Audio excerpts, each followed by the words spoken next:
Let's delve a little bit deeper into the conference race with Hall of Famer Gary Williams, former Ohio State and Maryland coach, joining us for his weekly visit from our studio in College Park. And, Coach, let's focus first on the game of the weekend. It is Maryland against Purdue. And I think any time you're playing the Boilermakers, you have to worry about the front line and kind of how do you match up. What do you think? How do you think Maryland is equipped to deal with Haas and Swanigan?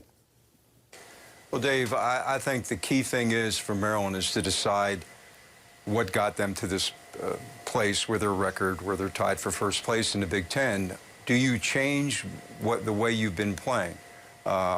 Maryland does not start, obviously, the size that Purdue does, but at the same time, Purdue has to cover Maryland down the other end of the court. And that's always the matchup that people forget about. They always look at the biggest team, how you're going to match up with them. They don't think about the big guys, how are they going to cover Maryland's smaller guys. And Maryland's been able to do a great job of double-teaming the post. The problem I see doing that with Purdue's, I think they're still the second-ranked team in the country in three-point shooting percentage at 42%. So that's a problem. When Purdue makes their outside shots, I think they're as good as anybody, because you do have to give help inside with a Swanigan in there, and obviously a Haas can, at his 7'2" or whatever he is, that's just tremendous size. And how you deal with that, I think that has a lot to do with tomorrow's game. And, the chess match tomorrow, in the Purdue game will be, does Purdue stay big and try to cover Maryland small, or does Maryland get a little bigger, which they can do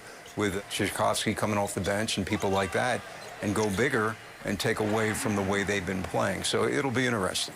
Where do you think Maryland's competitive advantage is in the game?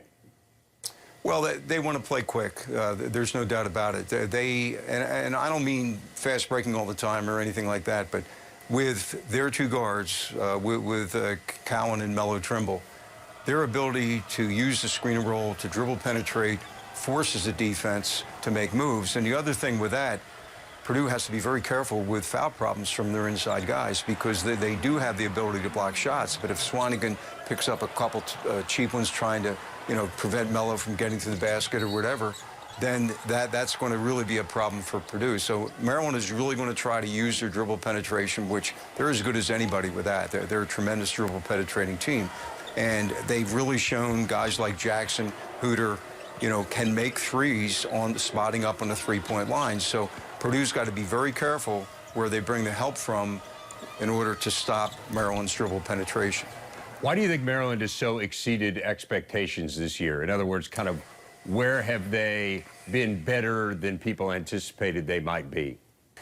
Well, it started with Melo Trimble coming back. I think he came back with a different philosophy. He went to Chicago, saw what the NBA was like, what they wanted, and he knew he had to come back, I'm sure, once he got there. And he made a great decision for himself and for his future, because he's had a great year. I don't think there's a point guard in the country that's done a better job in terms of running his offense and making sure the young guys play. And then the young guys are the other key. They've come in, Hooter, Cowan, and Jackson have come in, and they've played like veteran players. Now, I really believe Melo Trimble's had a lot to do with that. And if you look at Maryland very closely, they have a pretty good shot blocker in Dodd behind those guys. So even though they're small at the 1, 2, 3, and 4 positions compared to a lot of teams, they can go extend a little bit and get into passing lanes and know that the guy, if they do get beat, is not going to get to the basket all the time.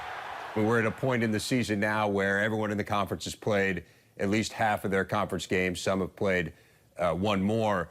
But now you kind of know who you are, right? I mean, you get into February, you know who you are. You're not trying to reinvent the wheel. You're not necessarily trying to figure out combinations anymore. This is your team, and barring injuries or anything else, this is who you're going to be going forward. How does that change the dynamic as you head into this point in the season and the way that you coach your team in February? Well, what I liked about February, what you said, Dave, is exactly right. You know your team. And so it was all about preparation for that next game. If you only had a day or 2 days to get ready, you knew your team, and it wasn't as tough as it was early in the year when you were still trying to get better as a team and, work on combinations and practice and things like that. And so this time of year is, if you're a basketball fan, to me, this is the best time of year, because you're seeing every team. Every team's gotten to where they are now, either good or bad. And they're ready to go. And there's still different things you need as a team right now. Some teams still need a great win. Some teams need to just defend their home court, and that will get them to the NCAA tournament, for example. And it looks like this year, you know, there's going to be 4 or 5 really sure locks in the Big Ten, but there's going to be more teams than that are going to go to the NCAA tournament from the Big Ten. So down the stretch here, plus the conference tournament, is going to be very important this year in the Big Ten. How do you block out some of that stuff that's going on and kind of the focus on the NCAA tournament, which it seems like in this day and age, that's what people talk about when they talk about college basketball. Is this team going to make it? How deep can they go in March? And some of the process gets lost. So from a coach and a player point of view, how do you get them to focus on the process and not the end result that's what everyone else is talking about?